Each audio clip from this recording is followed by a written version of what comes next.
Well, look, we can't go too much into what you've been up to, but you're looking well. Good to have you alongside me. And brilliant, the fact that we've got you after what was a brilliant game, a brilliant performance from Liverpool. Yeah. And your mob, are they back? Are they back?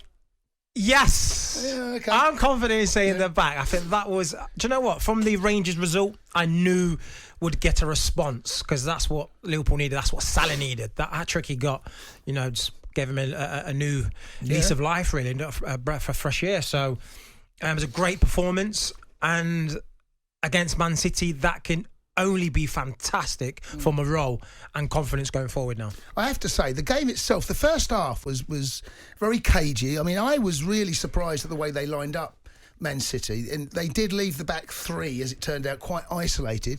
Liverpool, I thought, were as good as I've seen them play any stage this season over a 90-minute period. I've seen flashes a little. You can talk about the Rangers game, but that wasn't a test that we saw yesterday.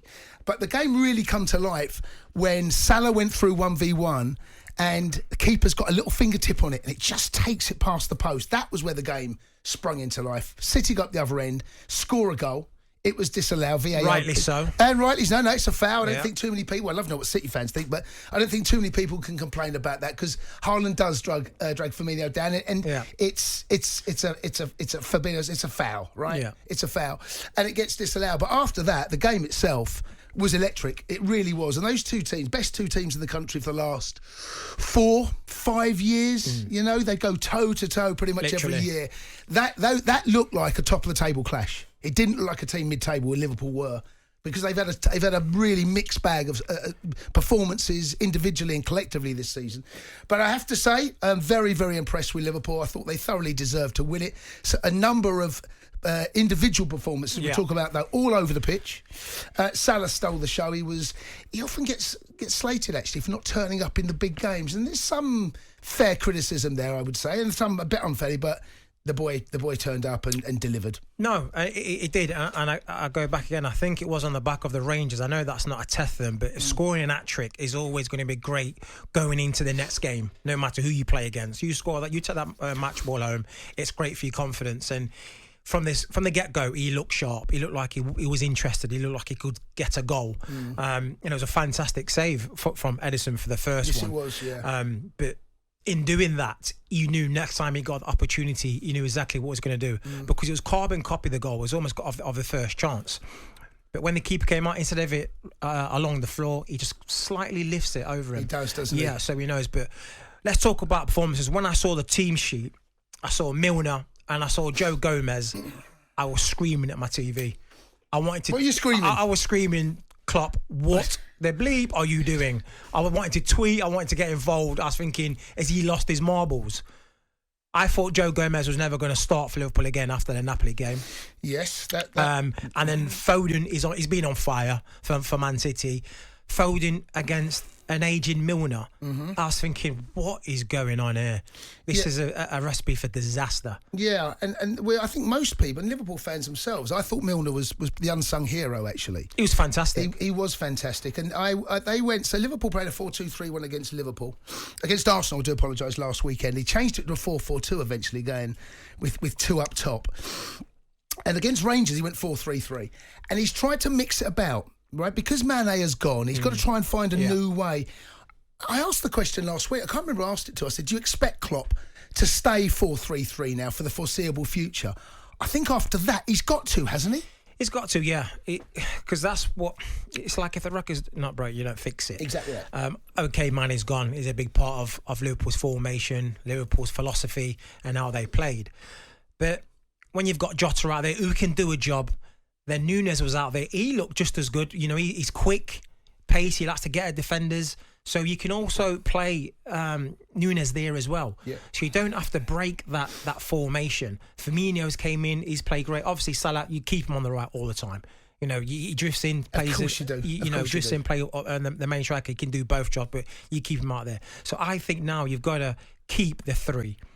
Just interchange them, but keep it as a three, and then in the midfield keep that as a three, because that's given Liverpool the protection that they need for when teams do that counter attack, and that's what we saw against Man City. Yeah, I mean they went to a three. I'd love to hear what Liverpool fans think. 03717223344.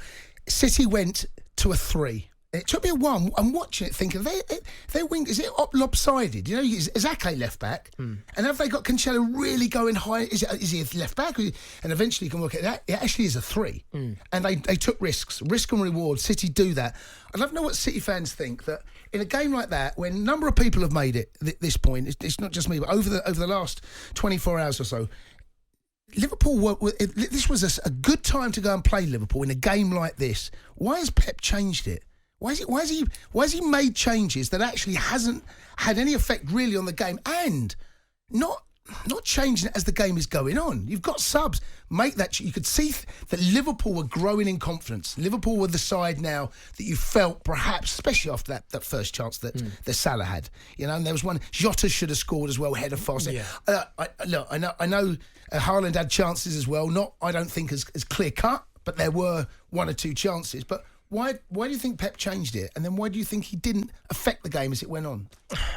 I think there's some voodoo at Anfield. Something that makes him, question himself, question his team playing at Anfield. Yeah. Because there's no reason why you would change the way you've been dominating the whole season, scoring 3s and 4s past teams. Yeah. And like you said, this is the best time to play Liverpool. Leaking in goals at Anfield, 3 against Brighton. You're thinking, we'll just play a normal game. Let's go and dominate and put the ball in the back of the net like we usually do. Yeah. And what I was amazed to see is that a tired James Milner, they didn't bring on a fresh Grealish or Mahrez. When I saw 70 minutes go up and then making no subs, I was like, okay, I'm happy with this. I have to say, James Milner did not look tired at the end of it. He absolutely kept showing Foden inside. Doesn't want to get on the outside. Doesn't want to get the foot race within there. Show him into traffic. What was great was that Elliott was coming back and helping as well. He did. He was brilliant. So that's why there was definitely playing a 3. Yeah. And with that, and that's what they need going forward. They need the help for the fullback sometimes. If it's Trent, because we know defensive is not his strongest part of the game. So I think now give him a bit of help, bit of cover, and then let him also go forward and do his business. So I think Liverpool got the tactics, the formation right perfectly, and the game plan spot on. But Man City, you have to question him Pep's decisions there. Yeah. So I've had a look, but keep the calls coming. We'll get lines in a second. 03717223344. Something that I noticed, the back 4 had changed from so I'm looking at the game that Liverpool played against Napoli, and the team that they played there, only 2 different changes in that team. Trent was on the bench. Milner's gone at right back. Thiago started against Man City, didn't start against Napoli, and Diaz in place of Jota. Other than that, it's the same team. So only 2 changes from those, but 2 totally different performances. Two totally different performances.